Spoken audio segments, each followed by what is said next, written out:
authors in the YA, young adult, adult fiction world, because there's just so few of us. So I would say like circa. But the numbers are going up. Yeah. So by the time I'd say from grad school to present, I've definitely changed who my favorites are. So I'd say right now, it's JL. Oh, okay. Yeah, the author of Wings of Ebony.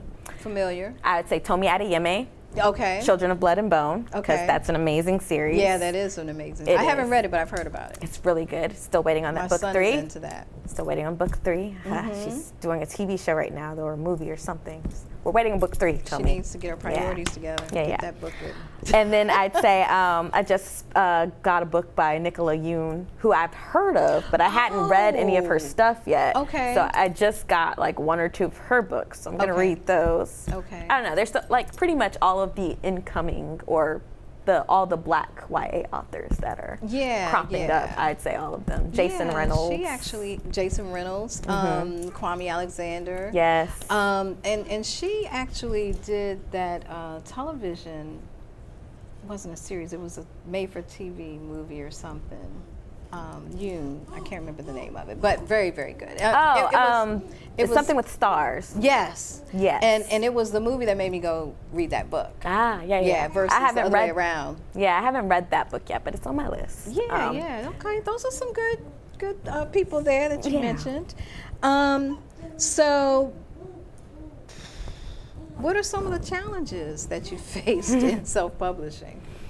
Oh, well, self-publishing is a beast. It can be. It's the marketing that's the biggest challenging. Okay, well, all right. Marketing is the biggest challenge because you have to figure out, like, okay, how can I make content that's going to interest readers and keep them interested in my stuff? And a lot of times, you know, when you've got a day job and then you're trying to also write and then you have to turn around and take care of your home responsibilities, it's a lot in between to do all that. So it makes having to sit down and make a social media post every single day, like, more challenging, I'd say. Other than that, I do really well with the in-person and the meet and greets and stuff. Yeah, so. I would say that's true. Yeah. Your personality is such that it just kind of shines through and magnetizes people. Well, thank you.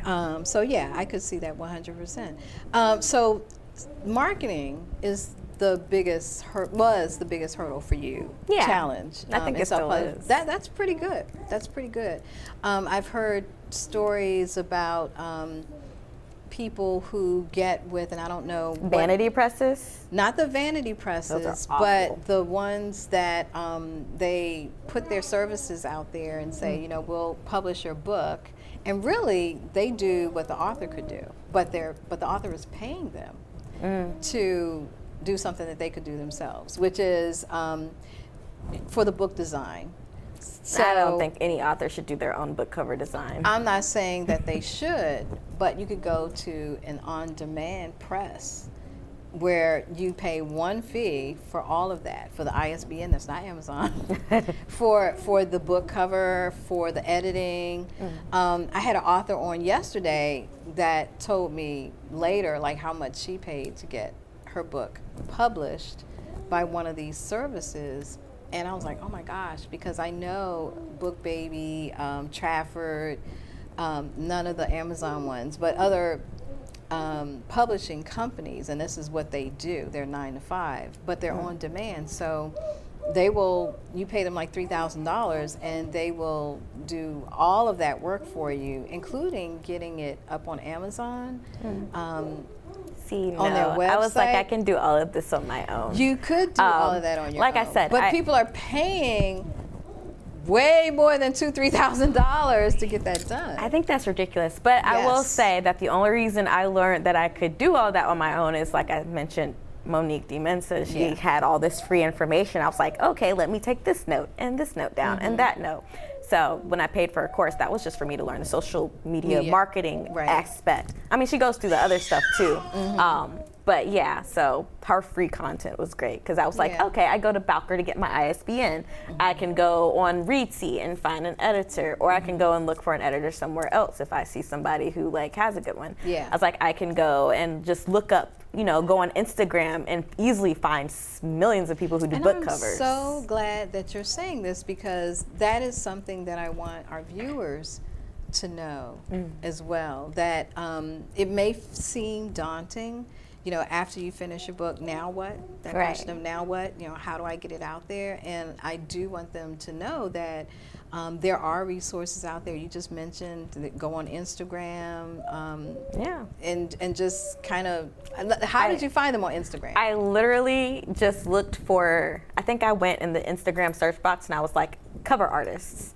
And then if I couldn't find anything up there, I just went to people, you know, a lot of artists are up there. So I just, you know, scrolled through different artists and styles I liked, and I just contacted the people I found. And then eventually I think eventually one of those searches for a cover artist, I came across the one who did mine. Her name is Julia Calagola.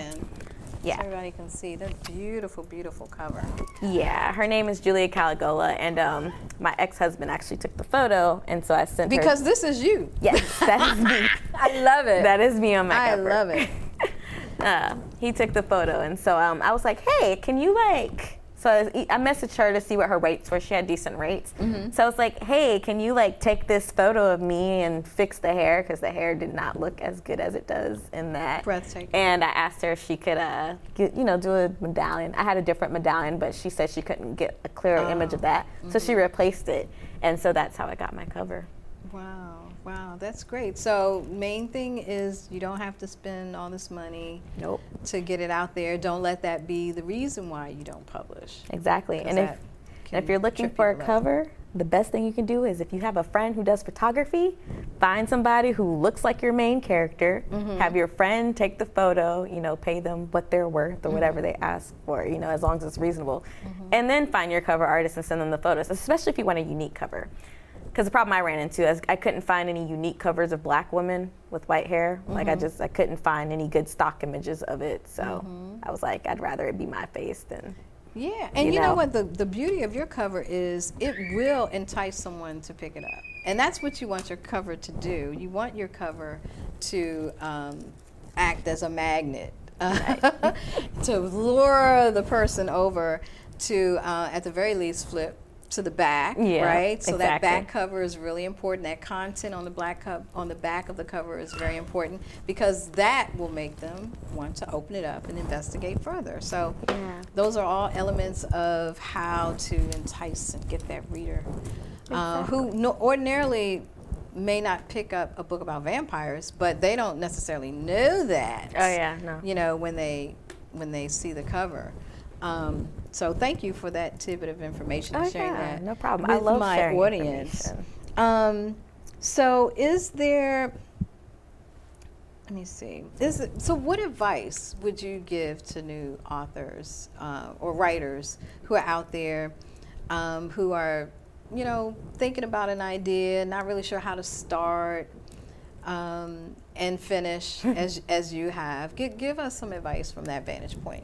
I don't know. I think the hardest part is starting, because you can't do anything with a blank page.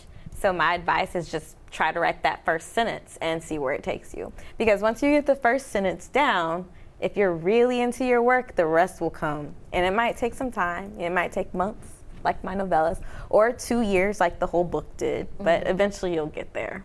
Yeah. And speaking with other writers, outlining is something that some of them go to. So I'm more of a pantster. Well, I'm a plantser. Okay. I do a little bit of planning and a little bit of pantsing. Okay, I'm in the love middle. That. Okay. Yeah. So I do a very broad outline of what I want my story to be about. When I went to the Savannah College of Art and Design, SCAD, for those of you who may know of it, it's I went to the Atlanta campus.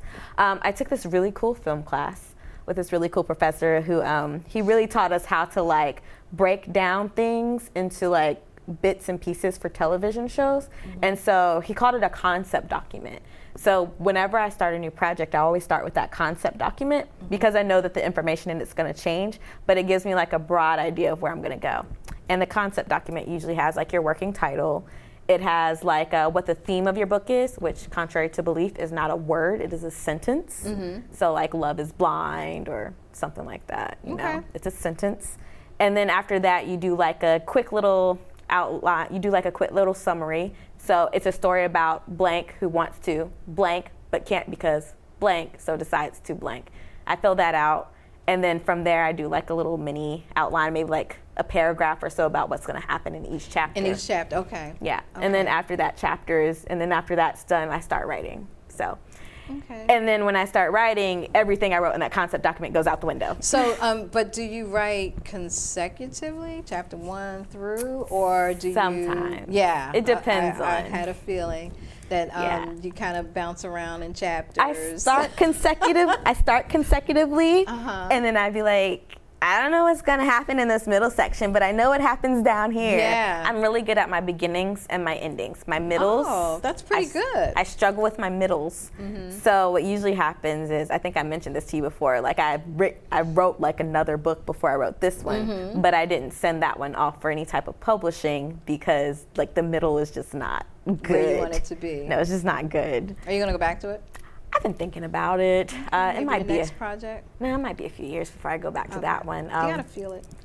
Well, it's not even that. It's just the concept is just so daunting. It's gonna be a YA. It's gonna be a challenge. It's gonna be a YA novel, and I created my own gods and goddesses. I love that. And then the main character, initially in the version I have right now, she like came down to Earth to find the soul of her brother, who's another god.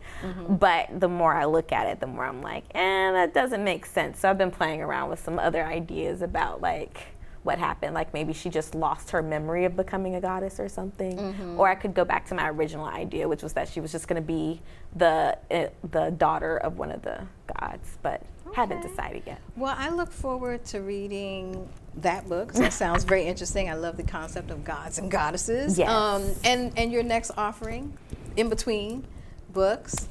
Tell us how we can find you. Oh yes, so I am on Facebook, Instagram, and Twitter, although I don't check my Twitter as much, as the JS Living. It's literally the same thing on everything. Okay. And also, if you guys purchase a copy of my book, I don't know how many of you guys know this, there is a QR code in the back, and it will take you to a short story. Oh yeah, I did see that. And the short story is actually, there's like 3 short stories in it, and you'll get to know some of the backgrounds of some of the characters in this book. There's a bonus at the end of the book. There's a bonus. And if you sign up on my website, www.thejsliving.com, you'll get the chance to sign up for my newsletter. And when you sign up for that, you automatically get another short story that also ties into this book. So lots of freebies. Lots of freebies. And I do not spam your email. I send out an email like once every 3 months. So you won't get that many from me, but there's always updates. That can be a real pain in the gut. Yeah. So thank you, JS Living, for joining us today. And Dreamcatchers, thanks for tuning in and being a big part of why we do this. It is my hope